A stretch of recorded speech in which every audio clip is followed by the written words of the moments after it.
This is an NBC News special report. Here is Tom Brokaw. September 11th, the year 2001, a day unlike any other in the long course of American history, a terrorist act of war against this country. Osama bin Laden is a name that we have been hearing all day long. I'm told that Osama bin Laden likely deployed more than 50 terrorists. Bin Laden was responsible. They are now, and I'm quoting here, 90% certain. Bin Laden comes to mind right away, Mr. Osama bin Laden. Osama bin Laden. Bin Laden. Osama bin Laden. Osama bin Laden. Somebody provided the logistical support for this operation. Out of nowhere and just scream right into the side of the Twin Tower, exploding through the other side. And then I witnessed both towers collapse, one first and then the second, mostly due to structural failure because the fire was just too intense. A mysterious plane was seen flying right over the president's residence. Tonight, Chief National Correspondent John King has new details about this great 9/11 mystery. Today, 6 years after 9/11, the mystery endures about just what happened in the skies over the White House that terrible day. A plane flew right over it. But why? And what was it? It appeared overhead just before 10 a.m., a four-engine jet banking slowly in the nation's most off-limits airspace. About 10 minutes ago, there was a white jet circling overhead. Now, you generally don't see planes in the area over the White House. That is restricted airspace. Two government sources familiar with the incident tell CNN it was a military aircraft, but say the details are classified. Suggests the mystery plane is among the military's most sensitive aircraft, an Air Force E-4B, built and equipped for one reason, to keep the government running no matter what, even in the event of a nuclear war. The reason it was nicknamed the Doomsday Plane. Ask the Pentagon, and it insists this is not a military aircraft, and there is no mention of it in the official report of the 9/11 Commission. It doesn't surprise me that they are very closed-mouthed about it. The Pentagon, the Secret Service, and the FAA all say they, at least for public consumption, have no explanation of the giant plane over the president's house, just as the smoke began to rise across the river at the Pentagon.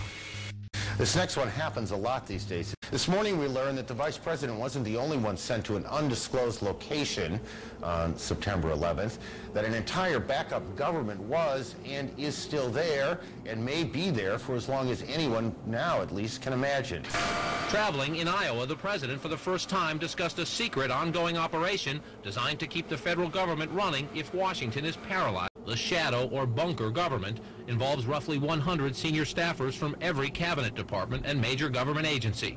Operates primarily out of 2 secret bunkers in the eastern United States, and is charged with running the executive branch if communication with Washington is severed. The secret plan took shape in the minutes and hours after the September 11th strikes, as Mr. Bush took a cautious route back to Washington. Isn't it a fact, sir, that prior to September 11, 2001, NORAD had already in the works plans to simulate in an exercise a simultaneous hijacking of 2 planes in the United States? That was Operation Amalgam Virgo. Yes, sir. This so-called shadow government is activated. The president's national security team is in the Situation Room, a secure communications center in the basement of the West Wing. Vice President Dick Cheney is there, along with National Security Advisor Condoleezza Rice.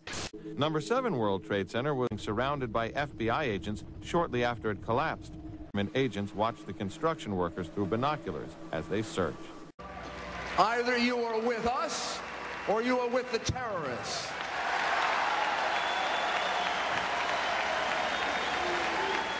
Don't let anyone tell you otherwise. In the Emergency Management Center on the 23rd floor, and when all the power went out in the building, another gentleman and I walked down to the 8th floor where there was an explosion, and we've been trapped on the 8th floor. Yeah, here's one of the guys who can tell you I'm okay, all right? Here, hold on. You want to call your mother or something? There was another big explosion in the other tower. People were just standing around, talking to each other, nodding their heads. Oh my God. It almost looks like one of those implosions of buildings that you see. We heard a very loud blast, an explosion. Not clear now is why this explosion took place. Do you know if it was an explosion or if it was a building collapse? To me, it sounded like an explosion, but it was a huge explosion. I saw the two buildings. I'm thinking it was a bomb because it's two of them. Huge explosion that we all heard. Yeah, there was definitely a blue logo. It was like a circular logo on the front of the plane. I didn't see any windows on the side. That was not American Airlines. The entire top of the building just blew up. The second explosion and another explosion. We have a report now of a fourth explosion at the Trade Center. There has just been a huge explosion. As soon as I got outside, I heard a second explosion and another rumble and more smoke and more dust. I ran inside the buildings, the chandelier shook, and again, black smoke filled the air. Within another 5 minutes, we were covered again with more silt and more dust. Chief Albert Turry told me that he was here after the events that took place this morning. He tried to get his men out as quickly as he could, but he said that there was another explosion which took place. According to his theory, he thinks that there were actually devices that were planted in the building. Underground, it was still so hot that molten metal dripped down the sides of a wall from Building 6. Holy hell, coming down them stairs. And then when we finally got to the bottom, we were coming out on the mezzanine level there. And another explosion came right from everyone. As we were getting our gear on and making our way to the stairway, there was a heavy-duty explosion. What happened to the concrete? The concrete was pulverized, and I was down here Tuesday, and it was like you were on a foreign planet. All of Lower Manhattan, not just this site, from river to river, there was dust, powder, 2-3 inches thick. The concrete was just pulverized. Floor by floor instead of popping out. It was if they had detonated. If they were planned to take down a building. Boom, boom, boom. And he was just saying, just run for your life, just run for your life.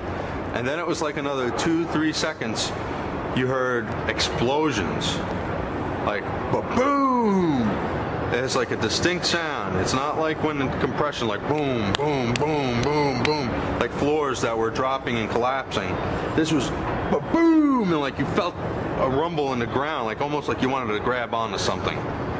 That, to me, I knew that was an explosion. There was no doubt in my mind. You have 2 110-story office buildings. You don't find a desk.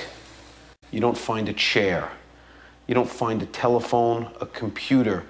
The biggest piece of a telephone I found was half of the keypad, and it was about this big. The building collapsed to dust. A deal announced yesterday between the White House and the commission investigating the September 11th attacks is proving to be rather controversial.